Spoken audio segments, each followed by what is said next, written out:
네, 안녕하세요. 반갑습니다. 설린대학교 간호학부 교수 김윤옥입니다.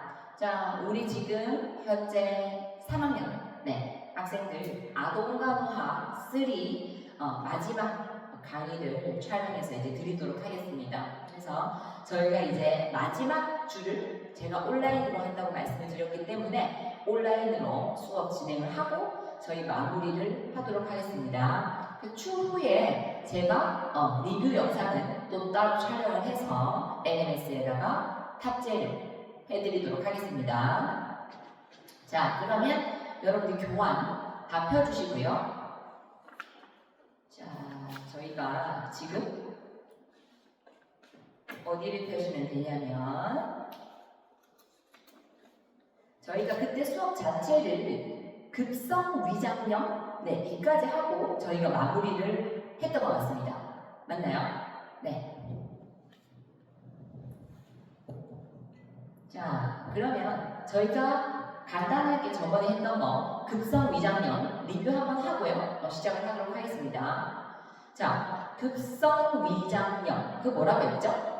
장염이다 이렇게 말씀을 드렸습니다. 그래서 가장 흔한 게 원인이 로타바이러스고 장염 걸리면 설사를 많이 합니다.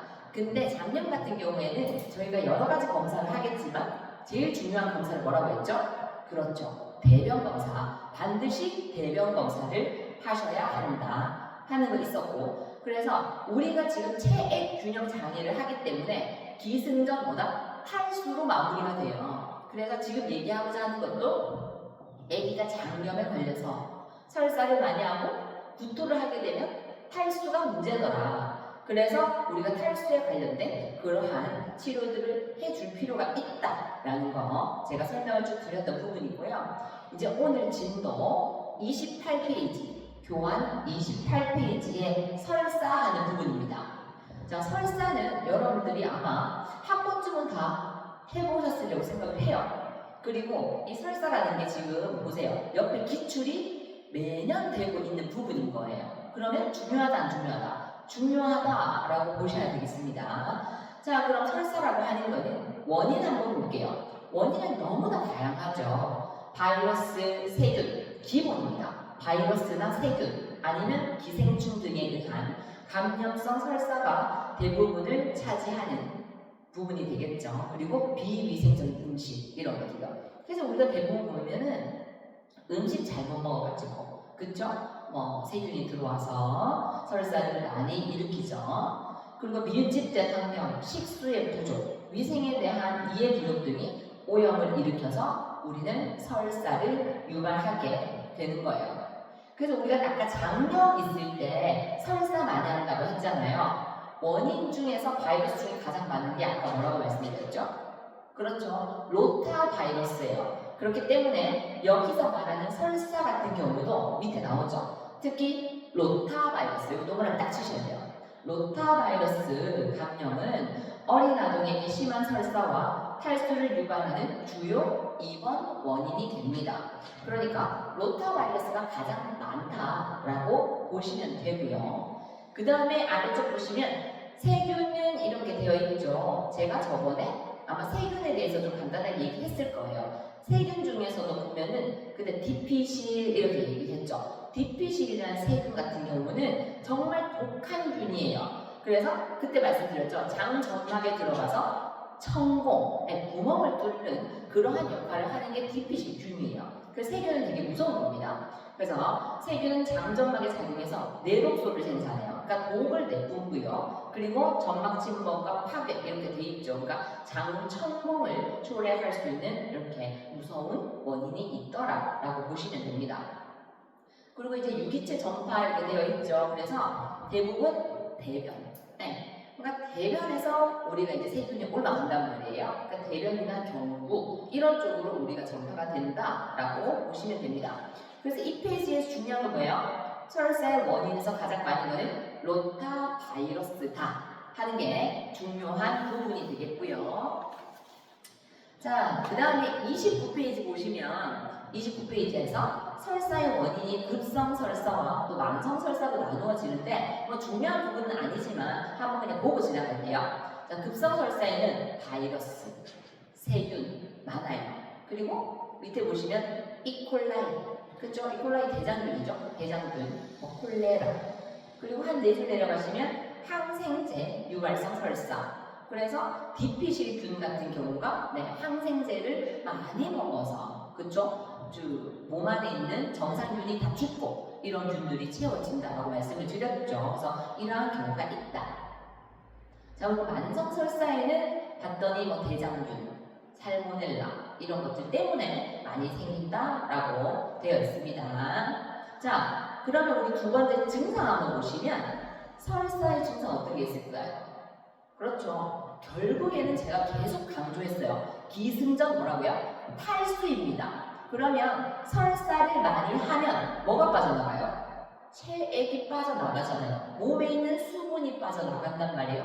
그러다 보면 뭐가 된다? 탈수가 생기는 거예요. 그래서 우리가 지금 알고자 하는 게 뭐죠? 설사의 증상이지만 이꼴 뭐다? 탈수의 증상과 동일하다. 이렇게 보시면 되는 거예요. 왜? 설사하면 체액 빠져나가니까, 탈수하니까요. 증상은 일단 소변량이 감소합니다. 탈수 증상인 거예요. 24시간 동안에 젖은 기저귀가 6개 이하인 경우. 그래서 아가야들 같은 경우는 기저귀를요 2~3시간마다 하나씩 갈아요. 근데 하루 종일 6개 이하면 상당히 적은 숫자입니다. 그쵸? 그러니까 몸에 지금 체액이 부족하니까 소변이 안 나오는 거예요. 그리고 4시간 이상 소변을 보지 않으면 의미가 있죠. 제가 말씀드렸잖아요. 2~3시간마다 기저귀를 갈 정도로 아가야들은 소변을 많이 본단 말이에요. 그러니까 체액량이 감소했구나. 그래서 소변을 적게 본다. 탈수 증상이죠. 소변량이 감소하고요. 그리고 탈수 생각해보세요. 우리가 저 옆에 있는 지금 탈수 생겼다 라고 생각해보세요. 그죠? 입술 건조합니다. 체액이 부족해요. 그래서 입술 건조하고 체중도 막 빠지죠. 물이 막 빠지니까 체중 감소하고 전해질 불균형 생깁니다. 탈수 생긴다는 소리예요. 그 다음 밑에 딱 나와있어요. 탈수, 동그라미 막 쳐셔야 되죠. 탈수, 그리고 영양장애, 식욕부진, 복부불편함 당연하죠. 설사 있으면 배 아파요. 그쵸? 뭐 먹히지 않죠. 안 먹다 보면 또 영양장애, 성장장애 다 맞물려서 생기게 되는 거예요. 자, 그럼 우리가 3번 이제 진단을 어떻게 내릴 것이냐. 뻔하죠. 우리가 설사라는 걸 어떻게 아세요? 일단 대변을 보면 나와요. 대변 자체가 묽습니다. 그래서 물 같은 대변이 나타나고요. 또 녹색 대변이 나타나는 경우도 있죠. 염증이 많이 섞이면 대변 색깔이 녹색이죠. 녹색 대변. 그리고 점액과 혈액이 섞인 대변. 설사에 혈변이 나올 수도 있어요. 특히나 제가 그때 얘기했듯이 디피실균이 들어가게 되면 설사를 하면 혈변이 나옵니다. 왜? 장을 꾹꾹꾹 자극하기 때문이에요. 자, 그럼 치료는 어떻게 할 것이냐? 저희가 지금 증상 다 얘기했어요. 거기에 맞춰 치료를 하셔야 되는데 생각해보세요. 제가 계속 지금 뭘 강조하죠? 기승전 탈수라고요. 그러니까 얘가 지금 증상도 탈수 증상이 지금 현재 나타나고 있어요. 그럼 치료도 탈수에 맞춰서 해주셔야 되는 거예요. 자, 그러면 우리가 간단하게 생각하시면 돼요. 아기가 잘 먹을 수 있다면 뭘로 준다? 입으로 준다. 근데 아기가 잘 못 먹는다면 그쵸? 수액으로 준다. 이렇게 보시면 돼요. 자, 그래서 치료는 경부용, 제수화용액, ORS 사용 이렇게 되어 있죠. 이건 뭐예요? 그렇죠. 이거는 물, 그러니까 이온과 관련된 약간 그런 음료입니다. 근데 병원에서 이제 사용을 하는 거죠. 그러니까 아기가 입으로 먹을 수 있으면 경부용, 제수화용액을 주는 거고요. 근데 아기가 만약에 탈수가 너무 심하다. 심한 탈수나 아니면 부강 섭취가 입으로 먹을 수가 없을 때는 비경부적 수행요법을 주면 되는 겁니다. 그러니까 IV로 주면 된다라고 보시면 돼요. 자, 그럼 우리가 탈수 치료를 했어요. 그쵸? 우리가 1차적인 건 무조건 탈수를 교정해야 되는 거거든요. 근데 탈수 치료를 해요. 그리고 뭘 한다? 원인 나올 거 아니에요. 대변 검사하게 되면 거기에 맞는 치료해야 됩니다. 그러니까 박테리아성 설사 시에 나오죠. 그러니까 세균성일 경우에는 당연히 세균이면 뭐다? 항생제 치료 하셔야죠. 그래서 항생제 치료 하시면 되고요. 그 다음 밑에 보시면 지사제가 나오죠. 지사제는 설사를 멈춰주는 약입니다. 근데 지사제는 절대 남용하지 않습니다. 지사제는 더 심각한 질병의 징후를 감출 수 있기 때문에 저희는 사용하지 않습니다. 그래서 우리가 설사를 다 멈춰버리게 되면 균도 빠져나가지 못할 뿐더러, 그죠? 우리가 이 증상이 감춰져 버리니까 이게 도대체 낫고 있는지 아닌지도 알 수가 없다라는 거예요. 그렇기 때문에 지사제는 사용하지 않는다는 거예요. 자, 그럼 간호주제 한번 보시면 일단은 원인균이 판명될까지는 격리합니다. 대변 검사를 나가든 혈액 검사를 나가든 배양 검사를 나가든 균이 나오기까지는 시간이 걸려요. 그렇죠? 그럼 우리가 그 기다리기까지 아무것도 하지 않고 격리도 하지 않으면 안 되겠죠. 그래서 나올 때까지는 일단 격리를 하셔야 됩니다. 이게 뭔지를 모르니까요. 자, 그 다음에 30페이지 한번 보시면 설사의 중증도를 임상 증상해서 구분이 되어 있는데 경증, 중등도, 중증 이렇게 되어 있죠. 설사를 하루에 몇 번 하느냐에 따라서 조금씩 구분을 합니다. 그럼 경증 설사는 하루에 5회 이내, 중등도는 5에서 10회, 그리고 중증은 첫 번째 줄에 나와요. 하루 10회 이렇게 저희는 구분을 하고 있습니다. 자, 그러면 우리가 사정을 계속 봐야 되는데 피부 사정으로 해주셔야 돼요. 일단 아기가 탈수한다고 했죠. 설사는 탈수한다고요. 그러니까 피부를 봤을 때 탈수 증상과 맞물려야 됩니다. 설사 쭉쭉합니다. 그죠? 하면 계속 건조해집니다. 탈수 증상 일어나니까. 자, 점막 건조하죠. 몸에 물이 없어요. 피부 탄력성 떨어지죠. 몸에 물이 없습니다. 설사는 계속 빠져나갔어요. 자, 그리고 우리 애기 머리에 대청은 어디 있다고요? 그쵸? 여기 머리에 있어요. 머리에 있는데 애기들 같은 경우에는 대청문이 열려있죠. 열려있기 때문에 우리가 탈수하게 된다. 설사에서 탈수하면 대청문이 쑥 하고 아래로 내려가는 겁니다. 그래서 함몰하고요. 그리고 창백합니다. 사람이. 왜? 체액도 없고 그리고 혈액도 빠져나가요. 그러니까 탈수라고 하는 게 체액, 물만 빠져나가는 게 아닙니다. 혈액도 함께 빠져나가요. 그래서 창백하고요. 그리고 차고 건조한 피부가 됩니다. 이건 탈수와 관련이 있죠. 왜냐?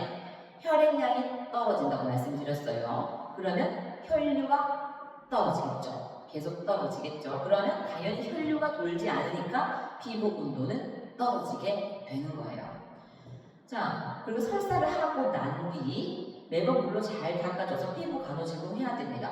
애기들 같은 경우에 계속 설사하면 발진 생깁니다. 기저귀 발진. 그렇죠? 그래서 잘 닦아서 간호를 해줘야 된다라고 보시면 되겠습니다. 자, 그 다음에는 대사성 산독증을 교정한다라고 되어 있습니다. 중요한 부분이 되겠네요. 왜 하필 알칼리증이 아니고 산증이냐? 설사를 하면요, 알칼리가 빠져나갑니다. 그렇기 때문에 산증이 되는 거고요. 그러면 산증을 교정하기 위해서는 뭘 준다? 알칼리 주면 되죠. 중탄산염을 주시면 됩니다. 그럼 여러분들 알아두셔야 될 게 있어요. 자, 구토를 한다. 뭐가 빠져나갈까요? 그렇죠. 구토를 하면 위에 산이 많죠. 산이 빠져나가기 때문에 알칼리증이 됩니다. 근데 반대로 설사를 하면 알칼리가 빠져나가서 산증이 됩니다. 이 두 개 반드시 비교를 하셔야 됩니다.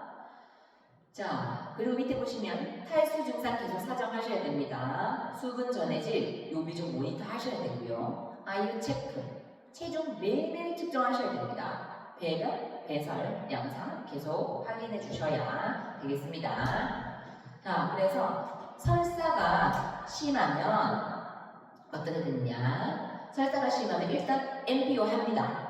설사가 심하면 MPO를 하고 증상 호전 시에 맑은 액체로 시기를 시작하셔야 됩니다. 그러니까 우리가 설사를 막 계속 하는데 어떡합니까? 계속 설사한다고 해서 우리가 안 줄 수도 없고 줄 수도 없고 어떻게 해야 되냐? 일단은 MPO 합니다. 근데 계속 굶길 수는 없어요. 그래서 괜찮아지면 맑은 액체로 시기를 시작합니다. 그 다음 밑에 보시면 끝에 설사를 유발할 수 있는 음식인 고당, 고지방 음식을 중단하셔야 됩니다. 그러면 고당, 고지방 왜 주면 안 되느냐? 당이 많은 것이나 지방이 많은 것은 어떻게 해요? 장을 자극합니다. 그럼 설사를 유발하기 때문에 안 돼요. 자, 그 다음에 항생제 장기가 복용으로 정상 상주균이 없어져 발생한 설사의 경우는 요거트 섭취를 권장합니다. 제가 아까 계속 얘기했던 거죠. 항생제는 많이 먹어서 생기는 병이 디피실이 몸에 들어와서 장염이나 설사를 일으키는 게 굉장히 위험한 건데 이 같은 경우는 정상균이 다 사라진 거예요. 그렇죠? 그래서 우리는 정상균을 채워줘야 됩니다. 거기에 가장 적합한 음식이 요거트예요. 요거트. 여러분들 장 안 좋으신 분들은 요거트를 많이 드시면 좋습니다.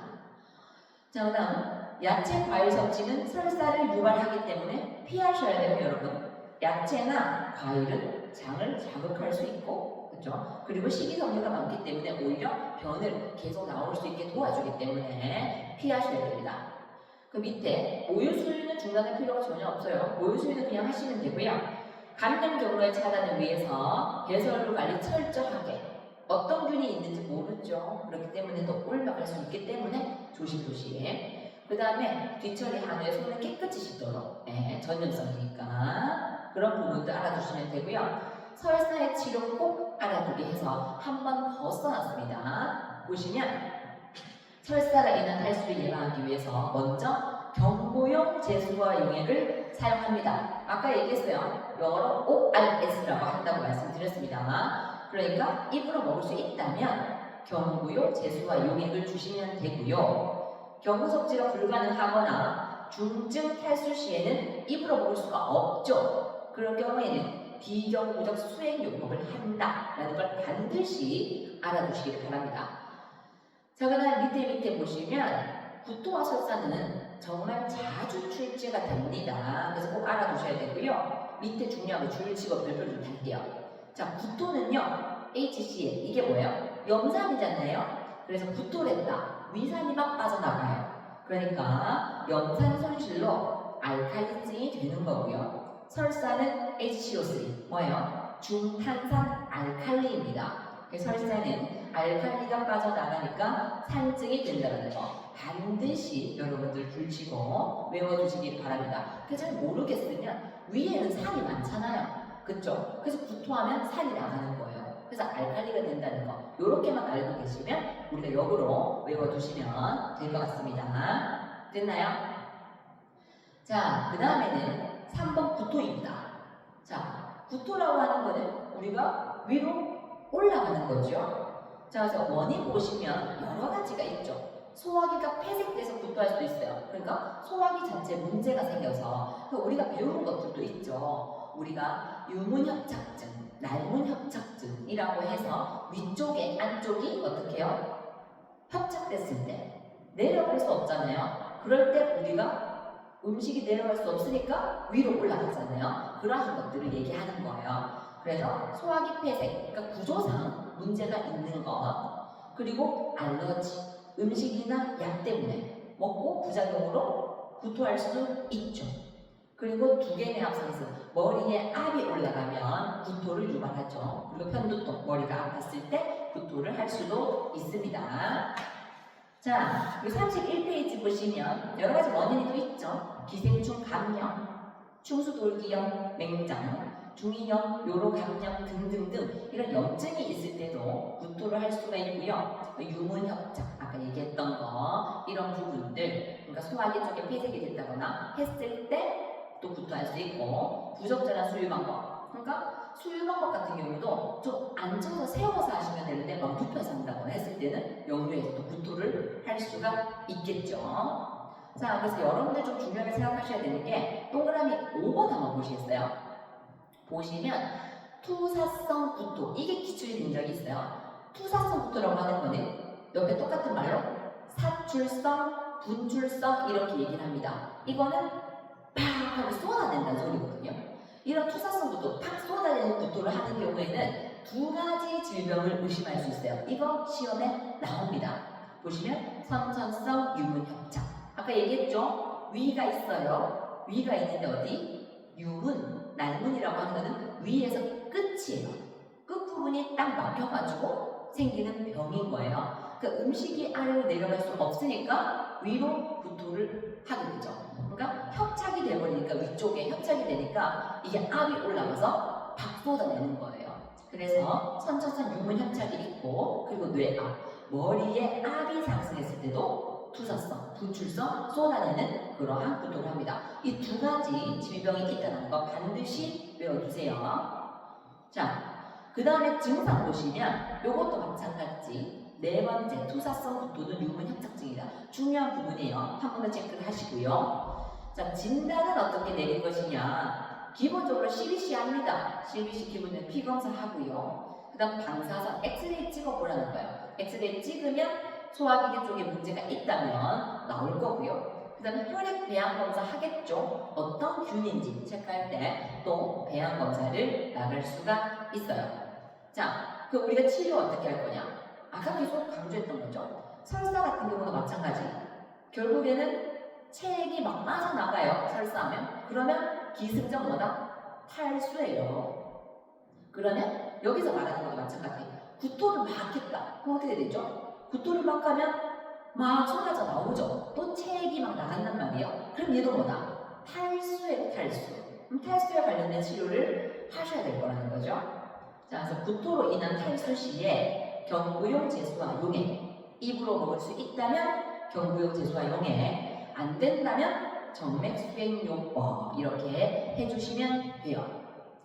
그리고 구토의 원인이 확실한 경우에만 제한된 기간 동안에 항구토제를 사용할 수도 있는 거예요. 그러니까 이런 걸 남용하면 안 되지만 원인이 나왔고 조금의 기간 동안은 항구 너무 심하다면 항구토제를 쓸 수도 있다는 거예요.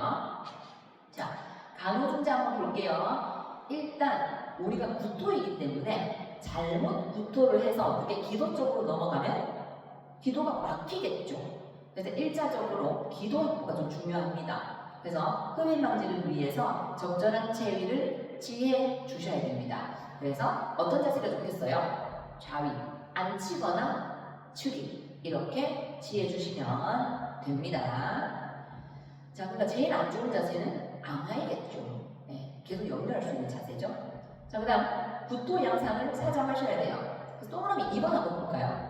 투사성 구토 또 나왔습니다.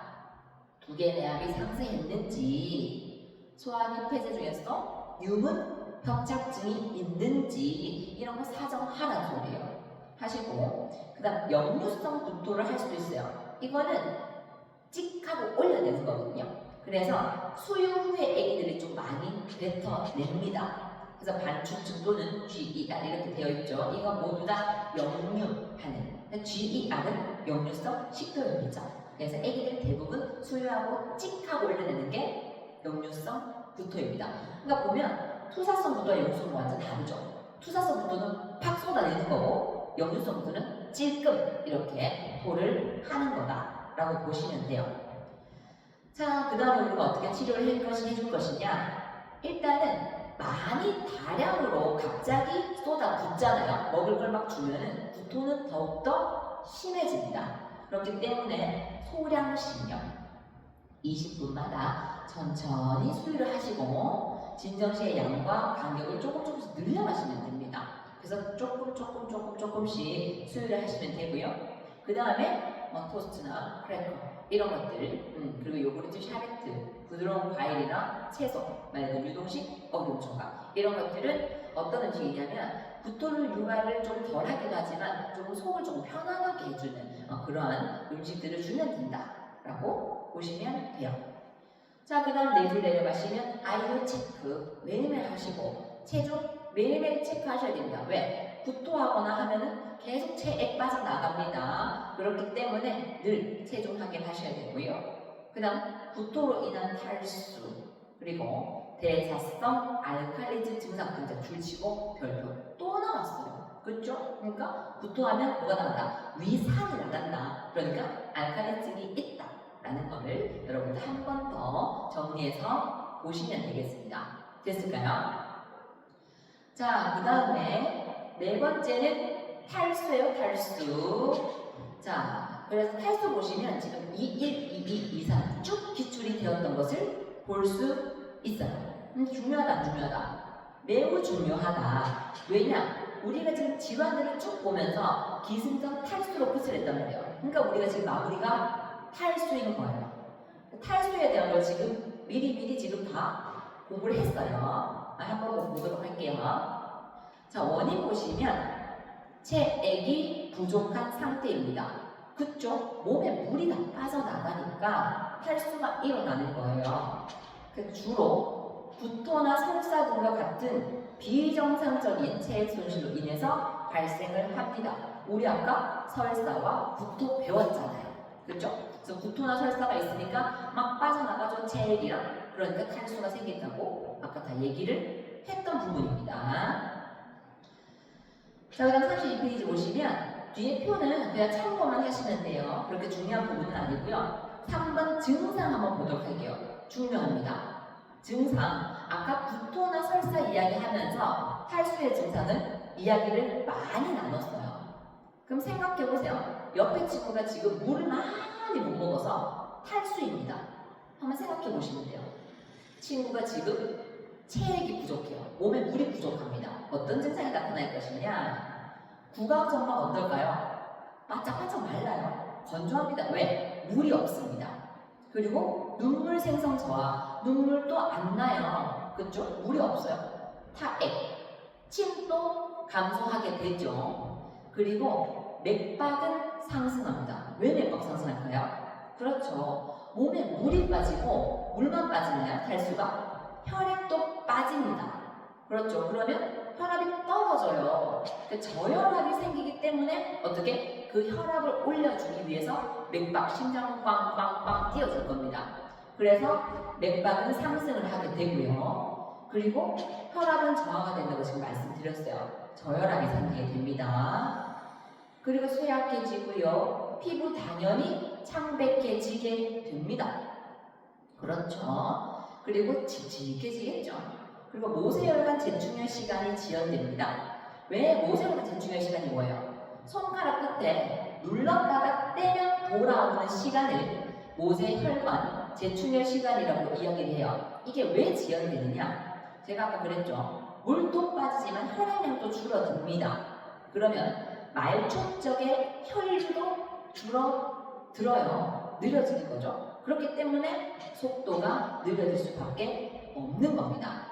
자, 그래서 모세혈관 재충혈 시간 지연되고요. 피부 탄력도 저하되죠. 당연히 물이 없으니까 피부가 촉촉하겠어요. 탄력이 떨어집니다. 자, 그 다음에 요비중도 증가합니다. 1.030 이상이 돼요. 이게 뭘까요? 요비중. 그렇죠. 소변의 농축 정도입니다. 그러니까 우리가 몸에 물이 없어요. 그러니까 어떻게? 안에 물이 없다 보니까 소변이 어떻게 찐득찐득하게 몸 안에 남아있는 거예요. 그래서 1.030 이상 이렇게 되어 있잖아요. 그래서 우리가 정상 수치가 몇일까요? 요비중. 그쵸? 1.003에서 1.030입니다. 그렇기 때문에 1.003에서 1.030이에요. 그거 이상이 되는 거예요. 그리고 소변량 당연히 감소하죠. 몸에 물이 없어요. 그러니까 소변량 감소할 수밖에 없고요. 눈은 뭉 파입니다. 쑥 들어가고요. 대천물 함몰됩니다. 탈수되니까 물 없으니까 쑥 내려갑니다. 그죠? 칙칙한 피부색. 그리고 전해질 불균형이 심해지기 때문에 해탈이나 경련 생길 수 있어요. 전해질이 맞지 않으니까 어떻게 시전할 수 있다는 거예요. 아니면 몸에 강직되든지. 자, 이러한 증상이 나타나고요. 자, 그리고 진단도 증상과 똑같죠? 아까 얘기했던 빈맥 생긴다고 했어요. 맥이 빨리 뛴다고요. 아까 왜 맥이 빨리 뛴다고 했어요? 그렇죠? 혈액도 같이 빠져나가서 혈압이 떨어지니까 혈압 올려주기 위해서 맥박이, 심장이 쿵쿵쿵 빨리 뛰어주는 겁니다. 그래서 빈맥, 피부와 점막이 건조되죠. 네, 물이 없으니까. 대천물 함몰된다고 했고, 사지 냉방과 반점, 아까 얘기했죠?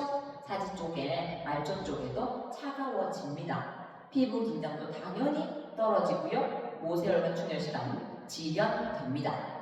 쇼크 증상 있어요. 아까 다 얘기했던 거 빈맥, 혈압 하강 동반합니다. 자, 그리고 아래쪽 보시면 다음 네 가지 증상 중에 두 가지 존재 시에는 우리가 탈수가 있다라고 판단을 할 수가 있어요. 그게 이제 네 가지가 뭐냐면 오자혈관 충전 시간이 2초 이상 되는지, 눈물이 나오지 않는지, 점막은 건조한지, 아파 보이는 표정이 있는지, 이 네 가지 증상 중에서 두 가지가 되면 우리는 탈수가 있다라고 이야기를 할 수가 있습니다. 좀 이해되세요? 네. 자, 그래서 5번에 탈수의 정도 한번 보시면 우리 뭘 보시면 되냐면 맨 끝에 중증 이렇게 되어 있는 거 있죠? 표에. 그거 한번 볼게요. 중증 한번 보시면 이 활약증 부분에서 첫 번째 빈맥 한번 체크하시고, 그 다음 배천문에서 중증에서 쭉 내려가서 심하게 함몰된다. 그리고 눈 부분에서 중증에 눈물이 감소되고, 그리고 중증에서 말초혈과 제충혈 시간이 지연된다 하는 거 한 번 더 체크해서 외워두시면 되겠습니다. 됐나요? 자, 그 다음 34페이지 보시면 치료는 어떻게 할 것이냐. 우리 이미 다 했어요. 그죠? 입으로 볼수 있다면 경구 제수약 용해, 못 먹는다면 아이브.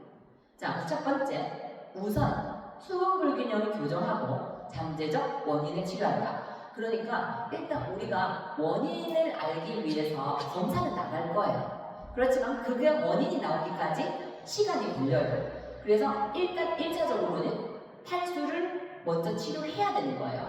그래서 우선 수분 불균형 교정한다고 되어 있잖아요. 이거는 탈수를 일단 먼저 치료하자라고 보시면 되고요. 그 다음 동그라미 4번 보시면 경구용, 제수화, 용해 이렇게 나와 있죠. 그래서 적용 조건은 경증이든지 아니면 의식이 명료하고 깨어있는 사람이요. 깨어있어야 마실 거 아니에요. 깨어있는 사람.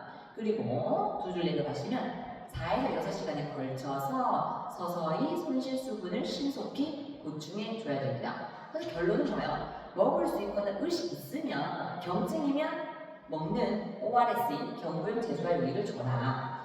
자, 그 다음에 동그라미 5번 보시면 정맥 수행요법 이렇게 되어 있죠. 적용 조건은 구강을 통해서 충분한 수분과 전해질을 흡수할 수 없을 때, 그리고 중증 탈수일 때, 그리고 통제되지 않는 구토일 때. 계속 구토하면 입으로 들어가면 안 되잖아요.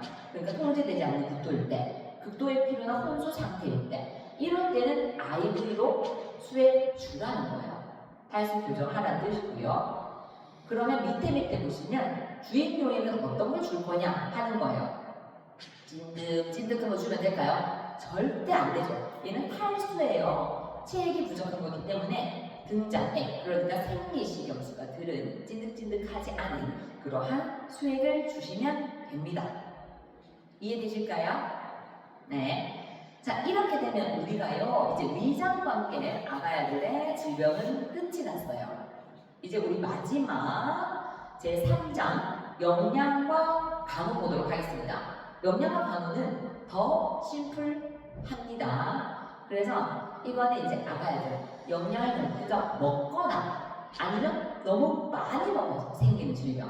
그냥 우리가 가장 많이 하는 게 비만 이런 것들이잖아요. 그래서 우리가 좀 알고 있는 그러한 질병들에 대해서 간단하게 배우게 될 겁니다. 자, 그럼 우리가 영양에 관련해서 첫 번째 우리 2번 식품 민감증부터 보도록 하겠습니다. 34페이지예요. 자, 1번 젖당불내성 이렇게 되어 있어요. 이게 뭘까요? 젖당은 똑같은 말이 유당입니다. 그러니까 우유에 들어있는 당을 얘기를 해요. 그래서 원인 한번 보시면 유당, 젖당 소화에 필요한 락타아제 부족 또는 결핍으로 발생한다. 이게 제일 중요합니다. 줄 쫙 칠게요. 자, 락타아제 어디서 많이 들어갔습니다. 맞죠? 유산균 이런 데 많이 들어갔잖아요. 락타아제는 유당 분해 효소입니다. 그래서 이게 부족하기 때문에 우리 애기들 같은 경우에는 이런 젖당불내성이 있으면 유당을 소화하기가 어렵습니다. 자, 그래서 우유 알러지, 우유 단백질인 카제인에 대한 알러지가 원인인 우유 알러지랑은 다르다는 거 반드시 알아두셔야 돼요. 왜? 우리 그 다음 배울 게 우유 알레르기예요. 차이가 있어요. 젖당불내성은 유당이 문제예요. 유당. 그러니까 유당을 분해하는 효소가 부족한 거예요. 자, 근데 우유 알레르기는 적혀 있죠. 우유 단백질입니다. 그렇기 때문에 달라요. 자, 그래서 저당불내성은 임상 증상은 거품이 많고 지방이 없는 물 같은 설사를 합니다. 복통 심하고요. 심한 장내가스가 차요. 배가 빵빵해집니다. 그리고 아기는 우유를 먹은 후에 식초 냄새가 나요. 그리고 당연히 우유 먹으면 배 아프니까 우유 안 먹어요. 우유 싫어합니다. 자, 진단은요. 클리닉 테스트 이렇게 되어 있죠. 대변 검사. 그래서 클리닉 테스트 같은 경우는 대변 내에 포도당 대사 이상을 확인하는 검사입니다. 그래서 이러한 검사할 수 있고요. 그리고 밑에 보시면 소장 생검에서 락타제 부족을 확인할 수가 있어요. 그럼 생각해 보세요. 이런 애기들은 어떻게 치료하는 게 제일 좋을까요? 안 먹는 게 제일 좋습니다. 그래서 보시면 치료 및 간호는 유당을 적게 먹거나 먹지 않는 것이 가장 좋습니다. 자, 그리고 유당을 함유하지 않은 조제유를 제공하는 것이 좋겠죠. 그러면 우리는 간호사는 교육할 수 있어야 돼요. 우유를 어떻게 유당을 함유하지 않은 그런 것들이 어떻게 있는지 이런 것들을 알고 계속 교육을 시켜줘야 된다라고 보시면 되는 거예요.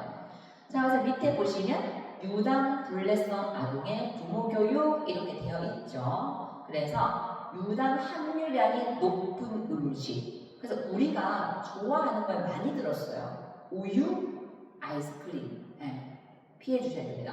그래서 아마 이런 유당 불내성, 저당 불내성이 있는 친구들이 꽤나 주위에 많습니다. 좀 많거든요. 그래서 그런 친구들은 우유 같은 거 먹고 나면 어떻게 해요? 계속 설사하거나 이런 경우들이 있어요. 이게 저당 불내성이라고 이야기를 하는 거고요. 이게 첫 번째. 자, 그 다음에 두 번째 보시면 우유 알레르기 이렇게 나와 있어요. 제가 아까 우유 알레르기를 간단하게 설명을 드렸습니다. 그렇죠? 자, 그래서 한번 보시면 우유 알레르기는 우유 단백질인 카제인에 대한 알러지가 원인입니다. 그럼 여러분들이 옆에다가 좀 써두세요. 없으니까 우유 알레르기는 우유 단백질인 카제인입니다. 카제인에 대한 알러지가 원인이다 라고 써주시면 됩니다. 자, 그래서 밑에 원인에서 보시면 면역학적 기전 이렇게 되어 있잖아요. 그러니까 알레르기 때문이라는 거예요. 우유 단백질에 대한 알레르기가 있다라고 보시면 됩니다. 분명히 차이가 있어요. 아까 저당 불내성 뭐라고 했어요? 유당. 그러니까 우유에 있는 당에 락타아제가 부족해서 생기는 거고 우유 알레르기는 우유 단백질인 카제인 때문에 생기는 거다 하는 거. 자, 간호사정은 병력을 조사하는 것이 중요하겠죠. 어떤 문제가 있었는지. 그럼 치료와 간호 어떻게 돼요? 똑같아요. 패턴은 우유를 안 먹으면 제일 좋은 거예요, 사실. 그러니까 35페이지 보시면 우유 알레르기 반응의 정체성을 확인하셔야 하고 대용식에 관해서 부모에게 적절하게 상담을 제공해 주셔야 됩니다. 그래서 어떤 거? 그러니까 우유를 안 먹으면 제일 좋은데 또 이거를 대용할 수 있는 게 있다면 더 좋겠죠. 그래서 그러한 것들을 알고 간호사들은 또 교육을 해줘야 된다라고 보시면 됩니다. 자, 그다음 식이 및 대체식품 한번 보도록 할게요. 모유 수유가 가장 최상의 방법입니다. 사실 모유 수유는 이런 것들이 문제가 될 수가 없죠. 최상의 식품이잖아요. 아니면 우리가 지금 모유 수유를 할 수 없다면 우유를 안 먹던지 아니면 이것을 대체할 수 있는 무언가를 주던지 이렇게 보시면 돼요. 두 개 반드시 기억하세요. 비교해서 반드시 보셔야 됩니다. 저당 불내성은 유당 때문에 문제가 되는 것. 그리고 우유 알레르기는 우유 단백질에 대해서 문제가 되는 것. 두 가지 반드시 비교를 하시기 바랍니다. 자, 그 다음 3번 아동의 영양불량과 건강 문제 한번 보도록 할게요. 자, 아가야들 우리 소모증이라는 거 하고 그리고 두 번째 콰시오코라는 거를 또 비교를 해보도록 하겠습니다. 자, 소모증이라고 하는 거는 여러분들 보시면 정의 거의 굶는 것이나 마찬가지인 상태입니다. 그래서 기아 상태라고 이야기를 해요. 그래서 여러분들이 아마 많이 보셨을 거라 생각합니다. 기아 상태인 아가야들 보신 적 한 번쯤은 있으시죠. 그래서 그런 얘기를 생각하시면 되는데 기아 상태의 소모증은 그래서 열량 및 단백질이 부족합니다. 그리고 각종 비타민과 무기질이 부족해요. 그러니까 이런 거에서 무슨 말이에요? 모든 것이 다 부족한 거예요. 열량, 단백질, 비타민 모든 게 다 없습니다. 그러니까 굶는 것과 마찬가지다라고 보시면 돼요. 그럼 우리 그런 식으로 한번 생각해 보세요. 어때요 특징이? 배는 볼록하고 그렇죠. 팔다리는 가늘죠. 근데 얼굴은 통통해요. 그게 특징입니다. 자, 그래서 한번 보시면 특징에 1세 미만에게 좀 많고요. 열량과 단백질이 모두 부족한 상태. 줄치고 별표예요.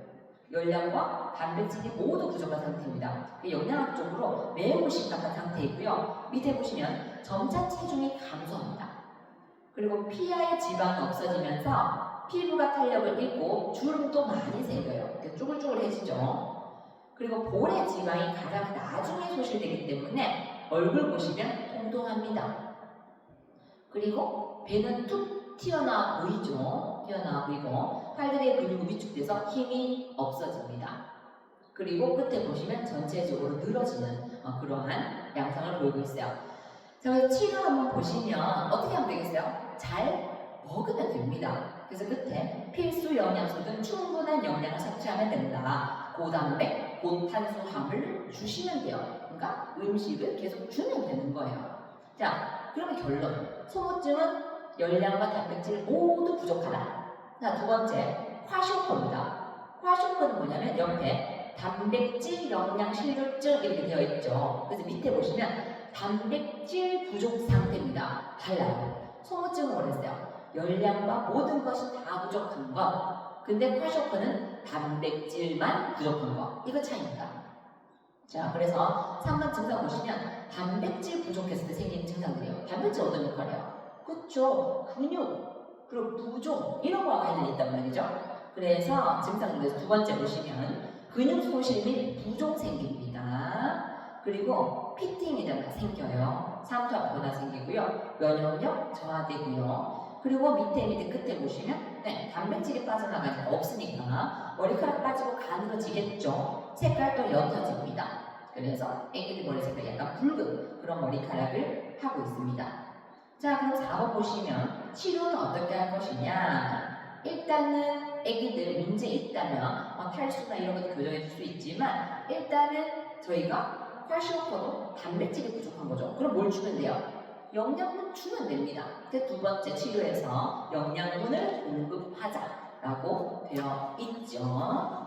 자, 그래서 36페이지 한번 보시면 두 번째 줄 과시오퍼는 단백질, 소모증은 단백질과 열량 모두 부족한 상태다 하는 거 한 번 더 체크하시고 별표를 달아주도록 하겠습니다. 그래서 제가 아까 두 가지 묶어드렸습니다. 과시오퍼는 소모증 묶어드렸고요. 그 다음에 저당 블레송하고 우유 알레르기 묶어드렸습니다. 그렇게 해서 반드시 비교해서 외워두시면 되겠고요. 자, 그 다음에는 우리가 이제 마무리 단계입니다. 성장장애인데 성장장애는 이런 거예요. 애가 너무 많이 크거나 아니면 너무 작게 크거나 이게 성장장애예요. 그러니까 너무 작은 것만 성장장애가 아니라는 소리예요. 자, 충분하지 못한 성장, 주로 아동의 체중이 3에서 500분의 1 이하, 70, 500분의 1 이상에서 갑자기 20, 500분의 1 이하로 떨어지는 경우를 이야기를 합니다. 그래서 이거예요. 애기들은 체중을 딱 재잖아요. 키를 재거나 한다면 1등부터 100등까지의 줄을 쫙 세웁니다. 세웠을 때 체중이 어떻게? 5등 이하. 그럼 굉장히 많은 거죠. 아니면 애기가 75등까지 했었는데 갑자기 25등이 된 거예요. 이럴 때 갑자기 푹 줄어든 거잖아요. 이럴 때 우리가 성장장애다라고 볼 수 있는 거예요. 그래서 우리가 성장장애를 세 가지로 나눠볼 수 있는데 기질적, 특발성, 비기질적 이렇게 나타내요. 그러니까 첫 번째는 기질적 성장장애입니다.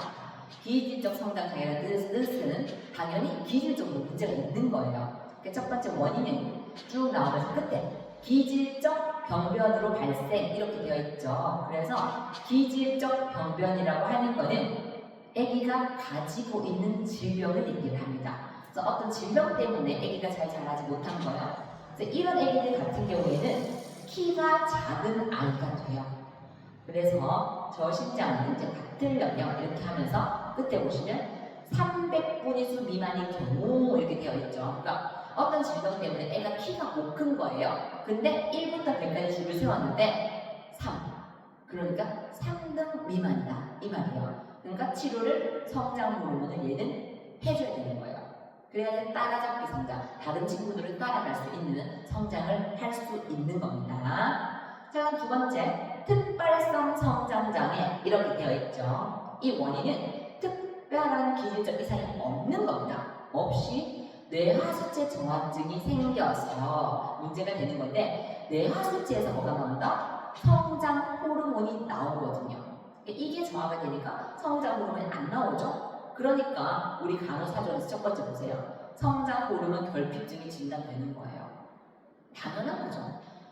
뇌하수체에서 성장 호르몬이 나오는데 이게 저하가 되니까 성장 호르몬 결핍증이 진단돼요. 그럼 뭐 주시면 돼요? 얘도 성장 호르몬 주면 됩니다.